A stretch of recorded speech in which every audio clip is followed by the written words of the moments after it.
In my life, to give another example, the Mungers would have twice the assets they now have if I hadn't made one mistake of omission back in the 1970s.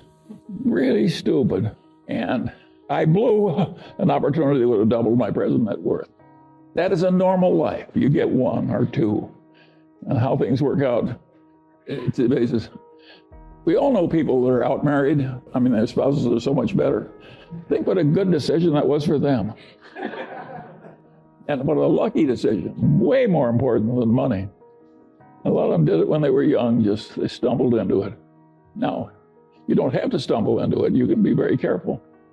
A lot of people are wearing signs, danger, danger, do not touch.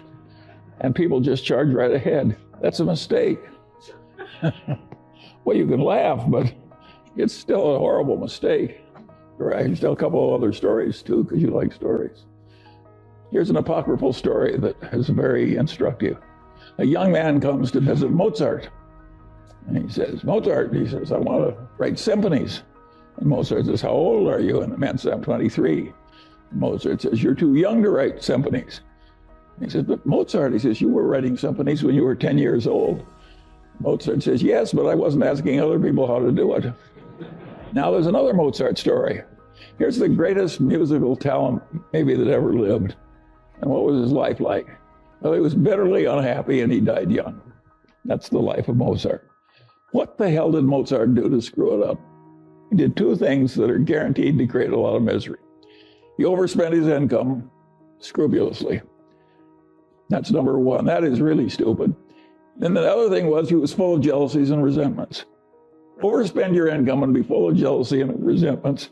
You can have a lousy, unhappy life and die young. All you've got to do is learn from Mozart. You can also learn from that young man who was asking Mozart how to write symphony.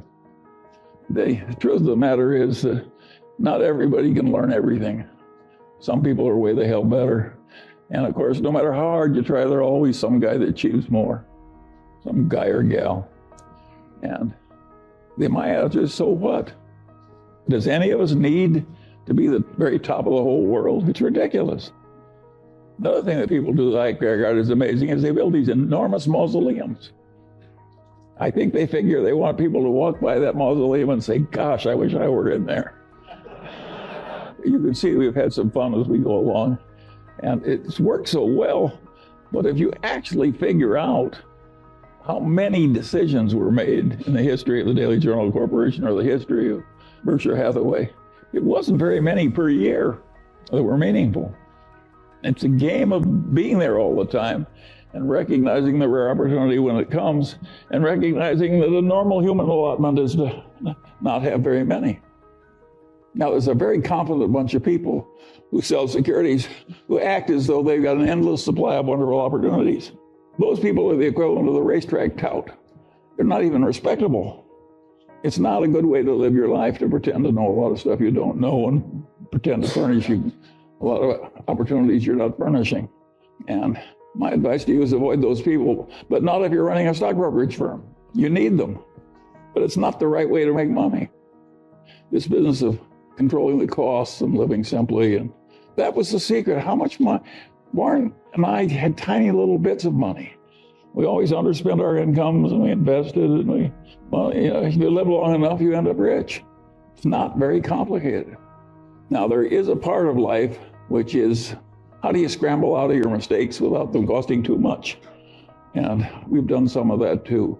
If you look at Berkshire Hathaway, think of its founding businesses: a doomed department store, a doomed New England textile company, and a doomed trading stamp company. Out of that came Berkshire Hathaway. Now, we handled those losing hands pretty well when we bought into them very cheaply. But of course, the success came from changing our ways and getting into the better businesses.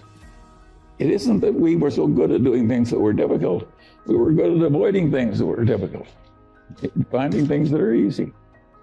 The index funds of the S&P is like 75% of the market. Is there a point where index funds theoretically can't work? Of course. If everybody bought nothing but index funds, the whole world wouldn't work as people expect. There's also the problem, one of the reasons you buy a big index, like the S&P, is because if you buy a small index, and it gets popular, it's a self-defeating situation.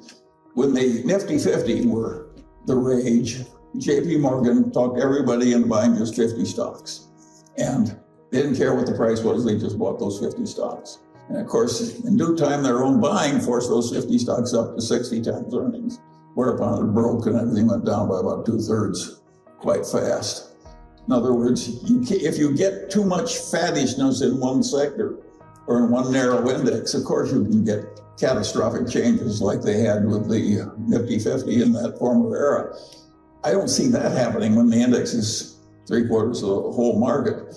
The problem is the whole thing can't work perfectly forever, but it'll work for a long time. The indexes have caused just absolute agony among intelligent investment professionals because basically 95% of the people have almost no chance of beating it over time. And yet a lot of the people expect if they have some money, they can hire somebody who will let them beat the indexes. And of course, the honest, sensible people know they're selling something they can't quite deliver. And that has to be agony. Most people handle that with denial. If they think it'll be better next year, or they just don't want to think about it. And I understand that. I don't really think about my own death either. But it's a terrible problem, beating those indexes. And it's a problem that investment professionals didn't have in the past. And what's happening, of course, is that the prices for managing really big sums of money are going down, down, down, 20 basis points and so on. The people who rose in investment management didn't do it by getting paid 20 basis points. But that's where we're going, I think, in terms of people who manage big portfolios of say, American equities in the equivalent of the S&P. So it's a huge, huge problem. It makes your generation of money managers have way more difficulties and it causes a lot of worry and fretfulness. And I think the people who are worried and fretful are absolutely right. I would hate to manage $1 trillion in the big stocks and try and beat the indexes. I don't think I could do it. In fact, if you look at Berkshire, take out 100 decisions, which is like 2 a year. The success of Berkshire came from 2 decisions a year over 50 years. We may have beaten the indexes, but we didn't do it by having big portfolios of securities and having subdivisions managing the drugs and subdivisions. The indexes are a hell of a problem for you people. But you know, why shouldn't life be hard? It's what had to happen, what's happening now. If you take these people doing some of those early trading by computer algorithms that worked, then somebody else would come into the same thing with the same algorithm and play the same game, and of course the returns went down. Well, that's what's happening in the whole field. Is the returns you're really going to get are being pushed down by the progress of the suns. I think the main reason is it looks impossible. If you were in Procter & Gamble with its culture and its bureaucracy, and you sat down, how can I make Procter & Gamble more like Berkshire Hathaway? It would go immediately to the too hard pile. It's just too hard. There's too much momentum. But you raise, by your question, a very interesting thing that deserves more attention than it gets. One of the reasons that Berkshire has been so successful is there's practically nobody at headquarters. We have almost no corporate bureaucracy. You have a few internal auditors who go out from there and check this or that. But basically, we have no bureaucracy. Having no bureaucracy is a huge advantage if the people who are running it are sensible people. Think of how poorly all of us have behaved in big bureaucracy, even though we have a lot of talent, because we couldn't change anything. So bureaucracy has a standard bunch of evils and a standard bunch of stupid wastes and so forth. And avoiding it is hugely important. And of course, the tendency of successful places, particularly successful governmental places, is to have more and more bureaucracy. And of course, it's terribly counterproductive.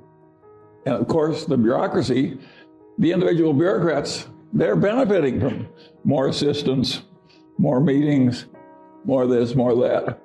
So what looks like poison to us from the outside, because the decisions are so terrible, looks wonderful for them. It's opportunity. And I've just described the great tragedy of modern life.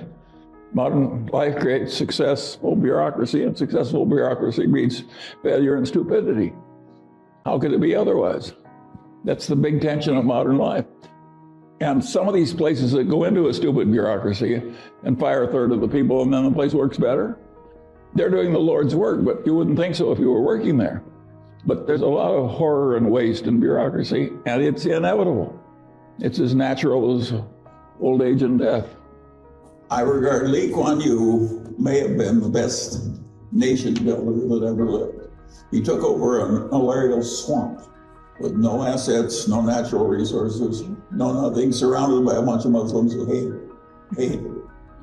In fact, he was spat out by the Muslim country. They didn't want a bunch of damn Chinese in their country. That's how Singapore was formed as a country. The Muslims spat it out. And so here he is, no assets, no money, no nothing. People are dying of malaria, lots of corruption. And he creates in a very short time, by historical standards, modern Singapore. It was huge, huge, huge success. It was such a success, there's no other precedent in the history of the world that is any stronger. Now, China's more important because they're more Chinese, but you can give Lee Kuan Yew a lot of the credit for creating modern China, because those pragmatic communist leaders, they saw a bunch of Chinese that were rich when they were poor, and they said, the hell with this. Remember, the old communist said, I don't care whether the cat is black or white, I care whether it catches mice. And he wanted some of the success that Singapore got, and he copied the playbook. So I think the communist leadership that copied Lee Kuan Yew was right. I think Lee Kuan Yew was right. And of course, I have two busts of somebody else in my house. One is Benjamin Franklin and the other is Lee Kuan Yew. So that's what I think of it. So I think now you turn to India. And I would say, I'd rather work with a bunch of Chinese than I would Indian civilization, mired down, caste system, overpopulation, assimilating the worst stupidities of the democratic system, which, by the way, Lee Kuan Yew avoided. It's hard to get anything done in India, and the bribes are just awful. So all I can say is it's not going to be easy for India to follow the example of Lee Kuan Yew. I think India will move ahead, but it is so defective as a get-ahead in place. The Indians I know are fabulous people. They're just as talented as the Chinese, the Indian populace. But the system and the poverty and the corruption and the crazy democratic thing where you let anybody who screams stop all progress, it mires India with problems Lee Kuan Yew didn't have. And I don't think those Indian problems are all easy to fix. Let me give you an example. The Korean steel company, POSCO, invented a new way of creating steel out of lousy iron ore and lousy coal. There's some province in India that has lots of lousy iron ore and lots of lousy coal, which there's not much use for. And this one process would take their lousy iron ore and the coal and make a lot of steel. And they got a lot of cheap labor. So POSCO and India were made for each other. And they made a deal with this province to get together and use the POSCO know-how and the Indian lousy iron ore and lousy coal. And 8 or 9 or 10 years later, with everybody screaming and objecting and farmers lying down on the road or whatever was going on, they canceled the whole thing. In China, they just would have done it. Lee Kuan Yew would have done it in Malaysia. India is grossly defective because they've taken the worst aspects of our culture, allowing a bunch of idiots to scream and stop everything, and they copied it. They've taken the worst aspects of democracy and then they forged their own chains and put them on themselves. So I do not like the prospects of India compared to the prospects of and I don't think that India is going to do as well as Lee Kuan Yew. If taxes were not an issue, what are your thoughts on going to cash today and waiting for better opportunities to deploy that cash over the next 12 months? Is it a sensible idea in your mind? In my whole adult life, I've never hoarded cash waiting for better conditions. I've just invested in the best thing I could find, and I don't think I'm going to change now. And the Daily Journal's used up its cash. Now, Berkshire has excess cash, quite a bit of excess cash, but it's not doing that because it thinks it knows how to time investments. It just can't find anything it can stand buying. The reason we're not buying this, we can't buy anything at prices we're willing to pay. It's just that simple. Other people are bidding the price up. And a lot of the buying is not by people who really plan to own them. A lot of it is fee-driven buying. Private equity buys things so they can have more fees by having more things under management. Of course, it's a lot easier to buy something you use somebody else's money. We're using our own money, or at least that's the way we think of it. I've always believed that nothing was worth an infinite price. Even an admirable place like Costco could get to a price where you would say that's too high. But I would argue that if I were investing money for some sovereign wealth fund or some pension fund, and a 30, 40, 50-year time horizon, I would buy Costco at the current price. I think it's that strong an enterprise and that admirable a place. By the way, it's not a tragedy that Berkshire has some surplus money they're not investing. We look more responsible with the extra wealth, and we are more responsible with the extra wealth. The shareholders who are worried about the future because it looks complicated and difficult and they're hazard, I want to say to them what my old torts professor said to me, Charlie. He'd say, Charlie, tell me what your problem is and I'll try and make it more difficult for you. And he did me a favor by treating me that way. And I'm just repeating his favor to you. When you're thinking the thoughts you're doing, at least you're thinking in the right direction. You're worried about the right things. All you people that are worried about the inflation and the future of the republic and so forth.